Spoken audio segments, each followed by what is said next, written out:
안녕하세요. 아침을 여는 의사 AM성형외과 조영규 원장입니다. 오늘은 뒤트임 복원에 대해서 제가 설명을 자세하게 드리겠습니다.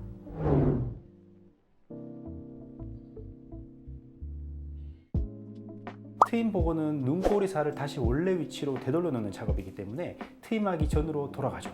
그래서 조금 작아질 수 있어요. 하지만 되돌려 놓는 위치를 조금 조정을 하면 원래 타고난 눈보다는 그래도 크게 할 수 있어요.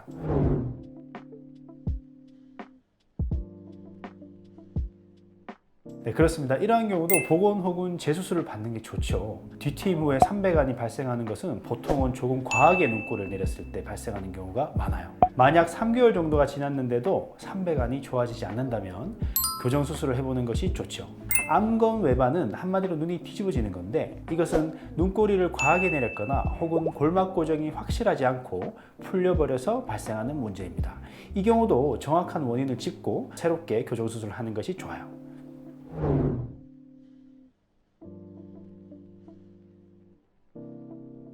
네, 그렇습니다. 간혹 뒤트임 후에 눈이 시리거나 안구건조증이 생길 수 있어요. 뒤트임, 밑트임 시에 눈꼬리를 과하게 내리는 경우 당연히 안구 중에서 흰자 부위가 노출이 커지게 됩니다. 노출이 커지면 당연히 눈이 시리고 건조하게 되기 마련이죠. 그래서 트임 수술 시에 너무 과하게 하면 안 됩니다. 만약 과하게 눈꼬리를 내린 게 원인이라면 복원 재수술을 통해서 당연히 개선이 가능해요. 내려놓은 눈꼬리를 다시 제자리에 위치시킨다면 노출된 흰자 부위가 적어지므로 당연히 증상이 좋아집니다.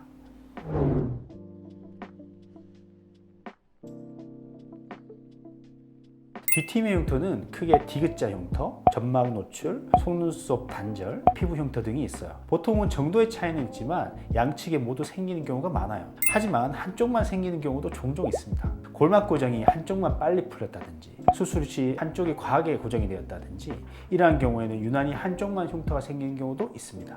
만약 그렇다면 한쪽만 수술도 가능은 해요.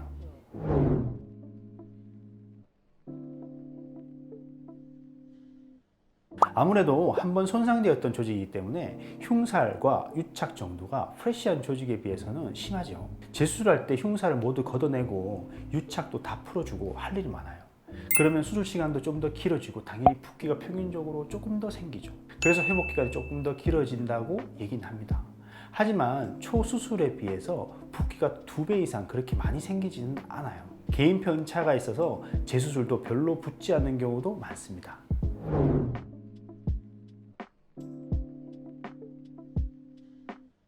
이거는 단지 뒤트임 복원 때문에 쌍꺼풀이 풀리는 건 아니에요. 모든 수술을 하면 얼굴이 전반적으로 붓죠. 그러면 약하게 잡혀있던 쌍꺼풀이 간혹 풀릴 수도 있어요. 우리 밤에 라면 먹고 자면 아침에 쌍꺼풀 풀려 있잖아요. 마찬가지입니다.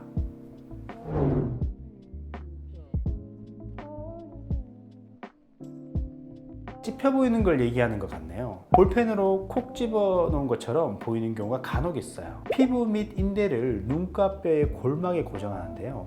이때 피부가 좀 얇은 분들이나 뼈가 뒤쪽에 있는 분들은 간혹 찝혀 보일 수 있어요. 하지만 초반에 일시적인 경우가 많아요. 보통의 경우는 늦어도 3개월 이내에 저절로 좋아지는 경우가 대부분이에요. 만약 3개월이 지나도 없어지지 않으면 국소적으로 유착을 조금 풀어주고 하면 개선이 됩니다.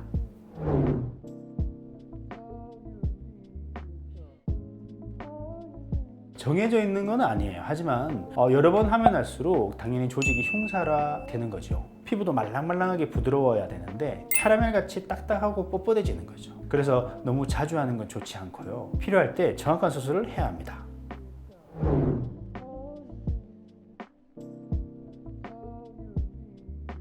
트임 수술의 의미가 붙어있던 걸 틔워준단 말이죠. 그런데 고정을 확실하게 하지 않으면 튀어나왔던 게 다시 붙을 수가 있어요. 뒤트임의 경우에는 눈가뼈의 골막에 피부 및 인대를 고정하는데요. 이 부위는 얼굴 표정을 지을 때 잘 움직이는 부위예요. 그래서 아무래도 고정이 잘 약해지는 부위거든요. 그래서 더더욱 고정을 확실하게 잘 해줘야 됩니다.